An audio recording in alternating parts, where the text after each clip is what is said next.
beautiful brothers and sisters? It's Jonathan here from the Bliss Network, chilling outside in nature. Keep on getting snow in my boots. I spent more time trying to get snow out of here than I have talking. The camera battery's dead. Let's get right into it on that note, huh? Today I want to talk about stereotypes about meditation and why, regardless of what you may hear about it, it's actually a pretty chill thing. And it ain't really that high of a expectation on you, and it's probably one of the best things that we could all be doing for our mental health and our overall clarity. You know what I mean?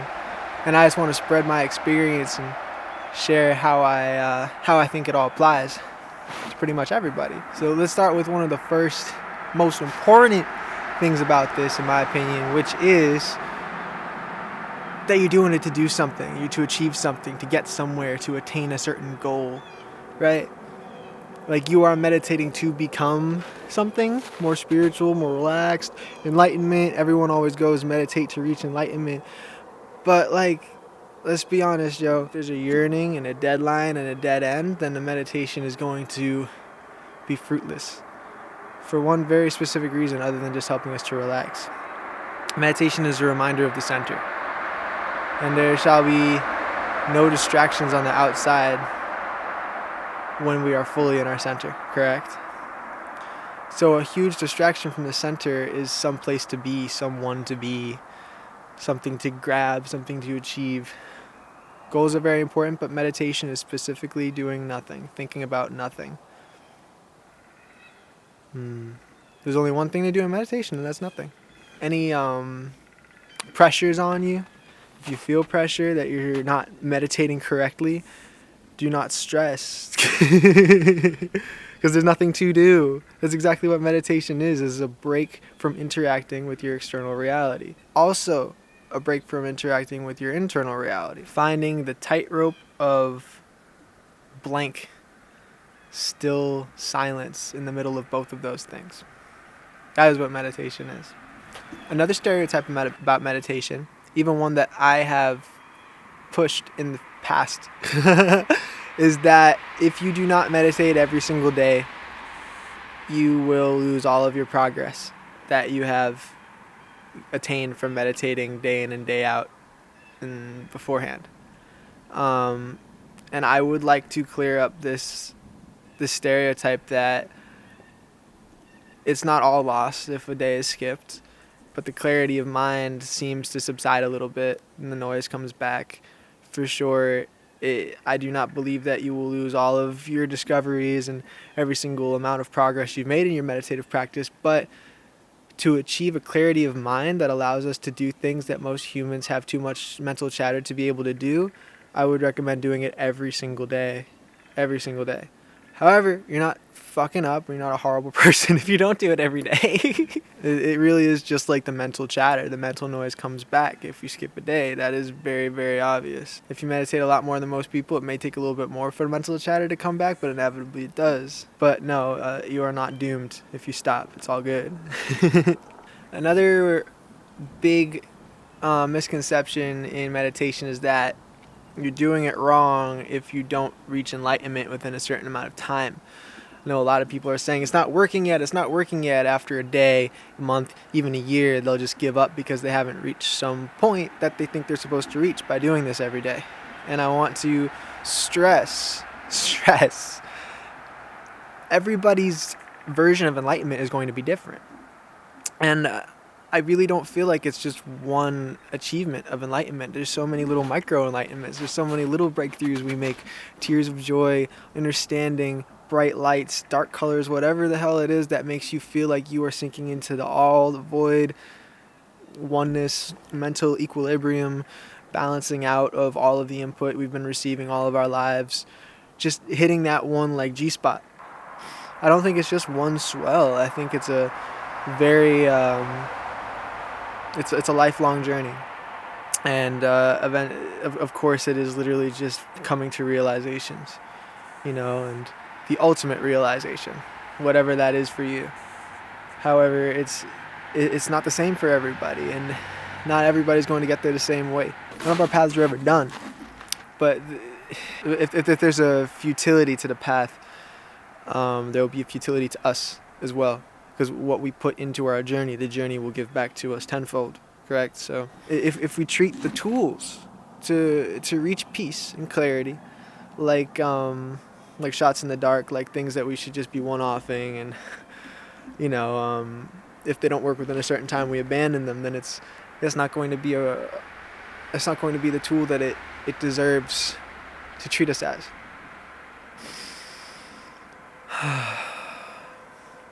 All right, so here's a more scientific stereotype.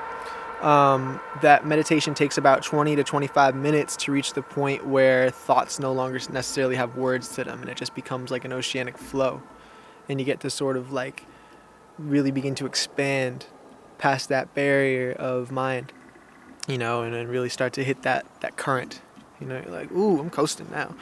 That part of the meditation, studies say that it usually takes about 20 to 25 minutes, but honestly, if you meditate for longer periods of time, like an hour a day, or every day, maybe even twice a day at that point, then that moment's going to start coming up a lot faster. You can get there with 5 to 15 minutes, maybe even get to the point where you shut your eyes and you're there. It gets to be really fun because you're just like, wow, I feel the current of life. I feel the ebb and flow. I'm in it all the time. It's that easy. It's that simple. That becomes a really beautiful part of the practice. But yeah, that time fluctuates in my experience. So that stereotype may be accurate for some people, maybe beginners, maybe none of you. Who knows? Another stereotype I've heard is you gotta meditate for hours every day, otherwise you're not gonna get to the point you want to be at. It depends on what you're looking for. If you're looking to get to that peace of mind enough to be able to function without letting commonplace things stress you out, 20, 30 minutes a day is perfect. If you're looking to get to a point where you are really tripping out on life and you got like full nervous system control and awareness and you can feel all the fluid moving through your body at all times, go for an hour to 2 hours a day. It just becomes dependent on how much in control of your experience you want to have. If you're okay with being somewhat aware, but just sort of sitting back and letting shit happen, that's cool. Go for that.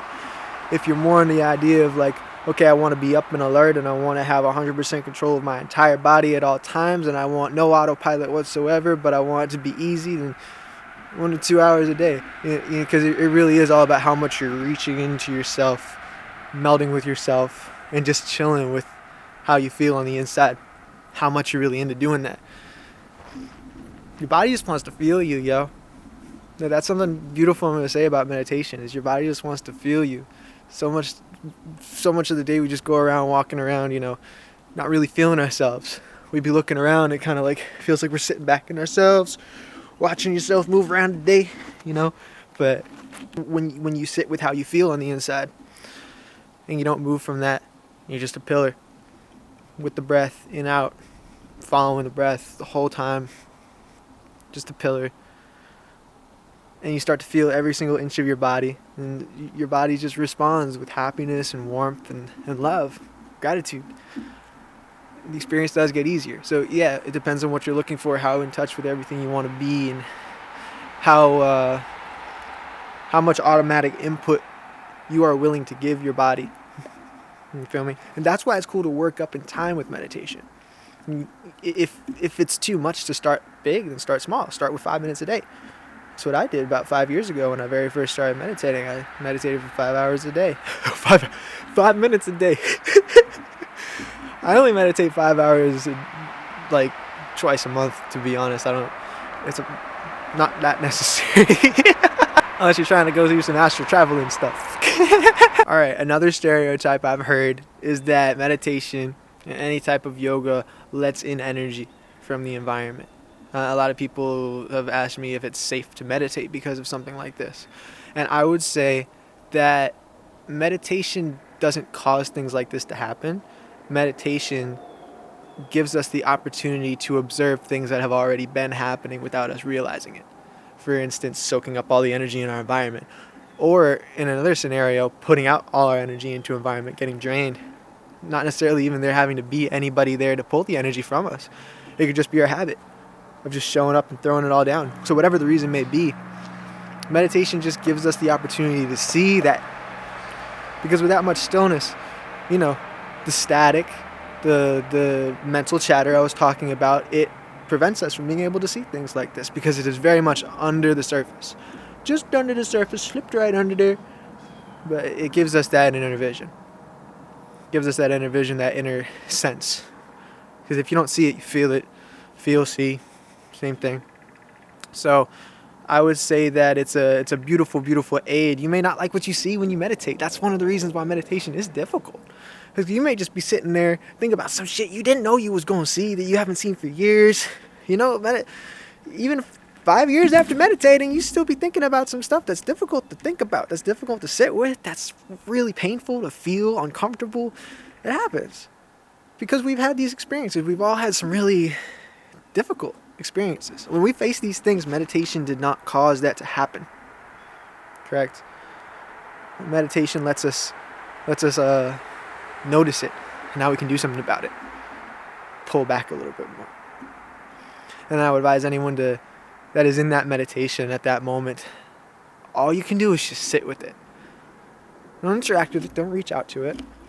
The muscle that we are learning to use in meditation is the muscle of not using. A physical way of observing this might be that you're noticing your muscles contract and your body moving around, and you might go, while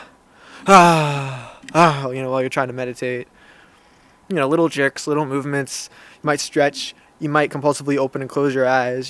That's a perfect example of the physical representations of things our energy body does that we're not aware of because of mental chatter. So the longer we can sit like that without giving in to those little compulsions, and then eventually when we take care of the physical, then the mental, then the emotional, you see, and it goes on and on. And we get to really take that noise and bring it down to a peaceful stillness, right? Absolutely beautiful. I'm very grateful to be able to go on this kind of journey. I am one of the most belligerent, overthinking sons of bitches that you will ever fucking meet. And I'm a Gemini moon, believe it or not. Scorpio rising. Venus, Aries. So in other words, I'm intense in the mind. One of the best things for me is meditation. Because if I wasn't sitting with it, feeling it, pulling back into my center, and just being still with myself in my center for at least 30 minutes a day, personally, I would be a wreck. I would be saying everything I didn't want to say. Because I know myself. I know that I need that time because my mind is so that it needs to be organized and reminded of what it's like to be still. Every day, it's like a child. All right, cool. Meditation is only for adults. You ever heard that one before? I've heard that one before.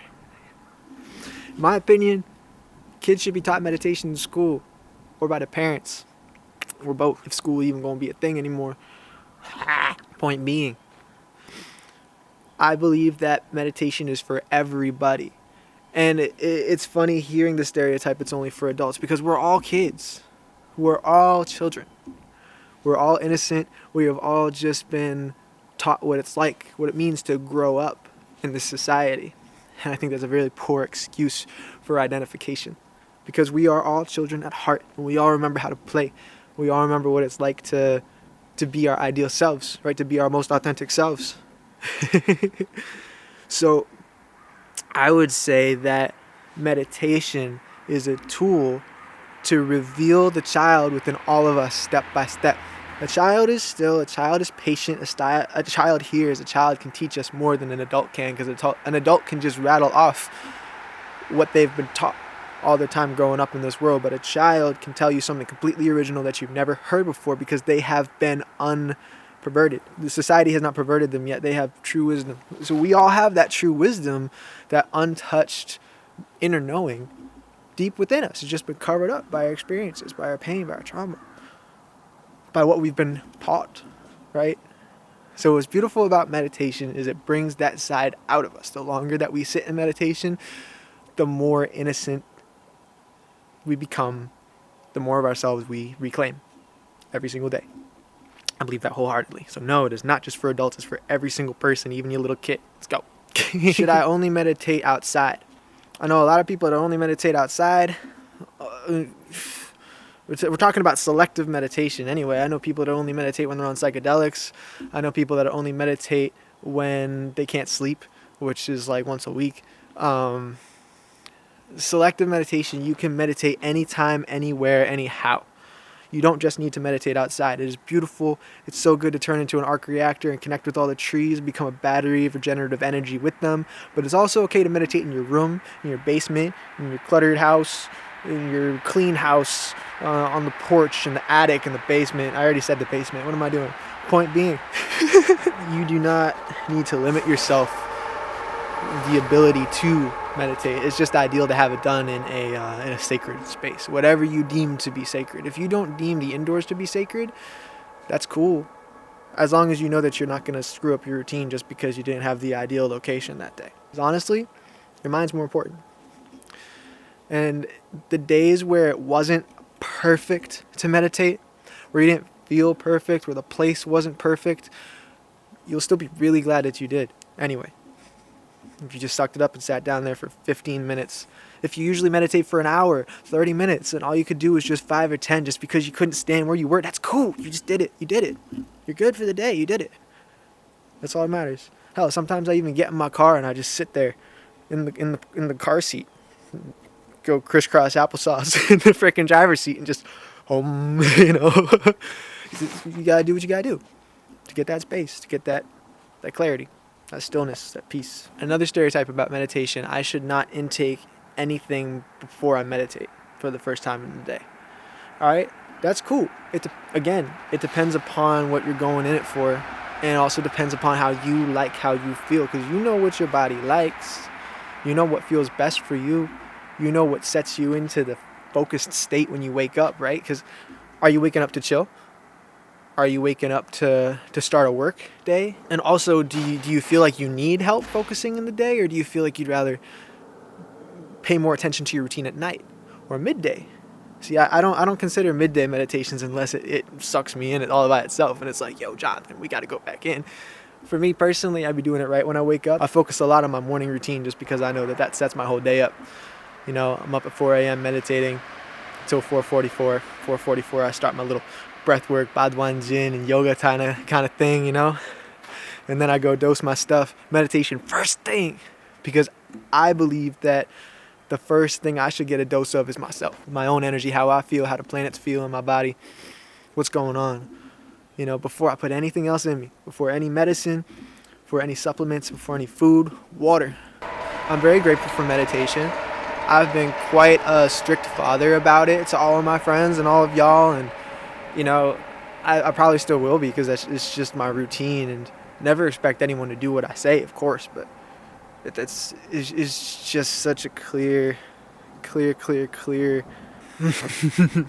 just such a clear aid and beautiful assistant in this path of spiritual growth and spiritual awareness, developing that inner sight.